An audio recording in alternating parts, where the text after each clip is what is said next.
Hello दोस्तों, कैसे हैं सब? मेरा नाम है हिमांशु और मैं स्वागत करता हूँ आप सबका आपके अपने चैनल कॉमिक वर्ल्ड पर। तो चलिए दोस्तों, शुरू करते हैं राज कॉमिक्स में योद्धा सीरीज की कॉमिक माँ कसम का दूसरा और अंतिम भाग। आपको गलतफहमी हुई है इंस्पेक्टर। मैं तो खुद आपकी तरह कानून की रक्षक हूँ।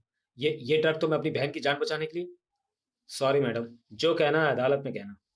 मैडम एक्स के हाथों में हथकड़ियां पहना दी गई। छोड़ दो मुझे। मुझे ये डर लेकर जाने दो, वरना मेरी बहन मर जाएगी। छोड़ दो मुझे।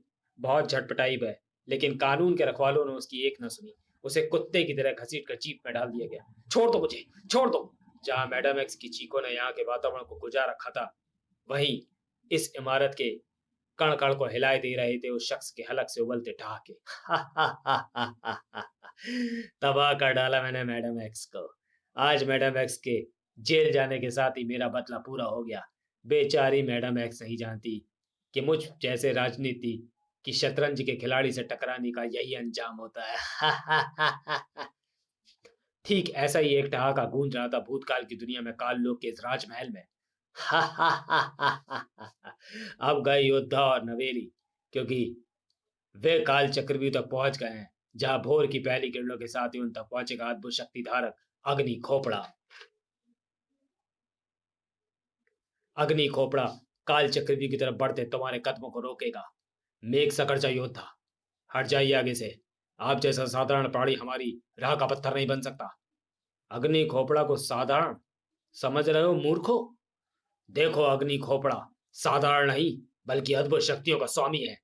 आई! और यह है इसका प्रमाण। अग्नि खोपड़ा की उन भीषण शक्तियों का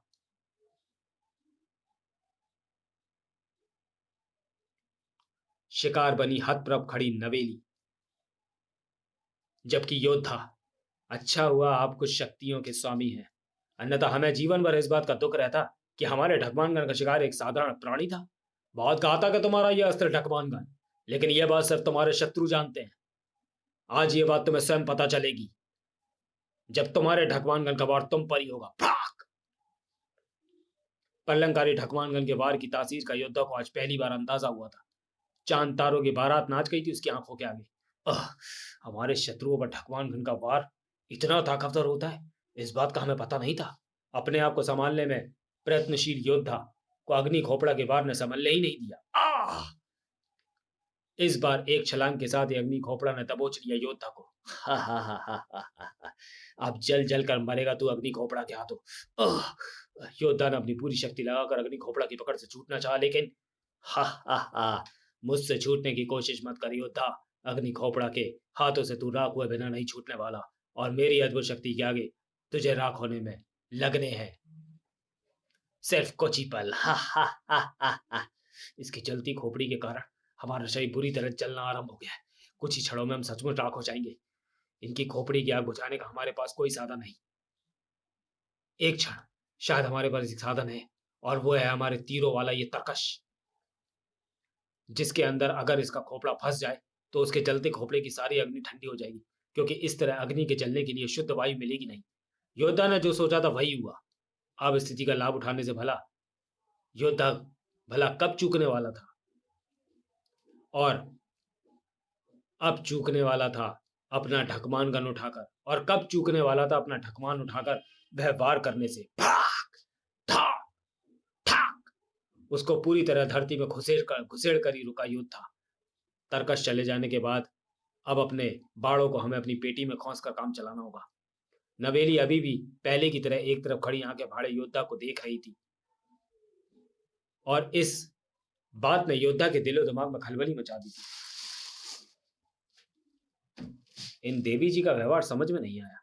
जहां इससे पहले कई अवसरों पर ये हर मुसीबत से हमसे पहले ही टकरा गई, वहीं इस बार इन्होंने हमारे प्राण संकट में देखकर भी हमें बचाने का प्रयत्न नहीं किया। शायद ये अग्नि खोपड़ा के पहले वार से भयभीत या इतनी आहत हो गई होंगी कि इन्हें वार करने की बात सुझाई नहीं रही। सोचता हुआ योद्धा आगे बढ़ने लगा, जिसे देखकर पहली बार चिंता के बादल मंडरा रहे थे कालदेव के चेहरे पर।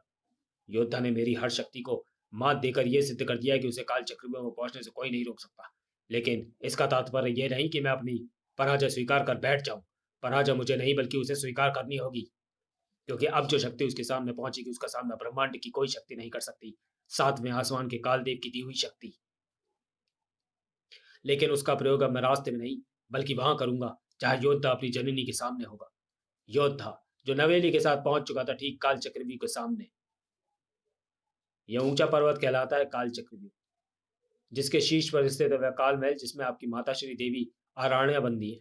इस पर्वत के ऊपर तक पहुंचना तो मृत्यु से पंजा लड़ाने के समान है।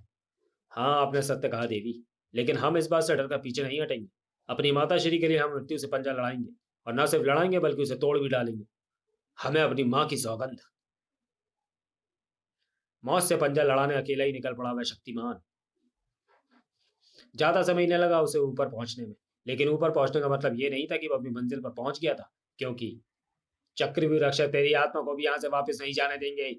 योद्धा को समाप्त करने उसकी ओर दौड़ पड़ा चक्रव्यूह रक्षकों का वह झुंड, जबकि योद्धा दौड़ा उनकी तरफ। अपनी माता श्री के इतने पास तक पहुंचकर हम वापस जाने की सोच भी कैसे सकते हैं? हम उन तक पहुंचेंगे और उन तक पहुंचने का रास्ता था हम आप सबकी लाशों के खच ऊपर से बनाएंगे। कहर बरसाता हुआ योद्धा प्रवेश कर गया उस महल में जहां ठीक उसकी आंखों के सामने मौजूद थी उसकी मां। सिर्फ एक पल गवाया देवी आराण्या ने अपने जिगर के टुकड़े को पहचानने में। पुत्र, संकट को थता बताकर आपका पुत्र आपको लेने आ गया है मां। तभी आ गया तो क्या हुआ, वापस नहीं लौट पाएगा। कालदेव आप। हाँ योद्धा, जैसे तूफान का रास्ता रोकने हमें ही आना पड़ा और अपने साथ लाना पड़ा सातवें काल लोक की प्रलंकारी अपराज्य शक्ति काला शैतान कालिया को। ब्रह्मांड की कोई भी शक्ति कालिया के आगे ज्यादा देर तक नहीं टिक सकती, तो भी नहीं टिक पाएगा। सावधान योद्धा तो बच गया कालिया की किरणों से, लेकिन वह रक्षक ना बच पाया। नहीं, परिणाम एक पल से पहले अरिंगनत छोटे छोटे काले बिंदुओं में बदलकर हवा में उड़ गया उसका शरीर। उफ, अत्यधिक प्रलंकारी है कालिया की काली किरणें। हमें इनसे बचते रहना है। बचने के साथ ही योद्धा ने उछलकर व्यवहार भी किया जिसका कालिया पर तनिक भी असर नहीं हुआ। हा हा हा हा हा। कालिया को समाप्त करने का सवाल अपने दिल से निकाल दे योद्धा। कालिया को कोई भी शक्ति समाप्त नहीं कर सकती। हा हा हा हा हा। अजीब ही सांसत में फंस गया था योद्धा। कालिया की प्रलंकारी शक्तियों की काट ब्रह्मांड की कोई शक्ति नहीं, फिर इसका सामना कैसे किया जाए? कुछ तो सोचना ही होगा। अगर हम इस तरह कब तक इनकी शक्तियों से बचते रह सकते हैं? अब योद्धा अपने उस हथियार का प्रयोग करने में जुट गया था जिसे बुद्धि के नाम से पुकारा जाता है। कुछ ही पलों में जब शत्रु की शक्ति पर स्वयं की शक्ति का कोई प्रभाव ना हो तो उसे उसकी शक्ति से पराजित करने का प्रयास करना चाहिए, लेकिन कैसे? अचानक योद्धा की नजर देवी आराण्या के मुकुट पर पड़ी। माता श्री के मुकुट में लगा चमकता हीरा शायद हमारे किसी काम आ सकता है। दूसरे ही क्षण योद्धा ने बाज की तरह झपटा मारकर देवी आराण्या का मुकुट हथिया लिया। माता श्री, हमें माफ करना, और उसे कर दिया कालिया शैतान द्वारा छोड़ी गई काली किरणों के सामने। चमकते हीरे से टकराकर वापस लौटी वे प्रलंकारी किरणें और कालिया के इर्द गिर्द फैलती चली गई। बेचारा कालिया समझ ही नहीं सका कि वह अपनी ही काली किरणों का शिकार हुआ और कब अनगिनत धब्बों में बदलता चला गया। हथप्रभ सा खड़ा कालदेव गायब होता चला गया। दुष्ट कालदेव, ठहर, कहां जाता है? फिर योद्धा ने बंधनों से आजाद किया देवी आराण्य को, और फिर एक महायोद्धा, एक पराक्रमी शक्तिमान, एक पहाड़ों से भी टकरा जाने वाला शूरवीर किसी मासूम बच्चे की भांति फूट फूट कर रो पड़ा अपनी जननी को सीने से लगाकर।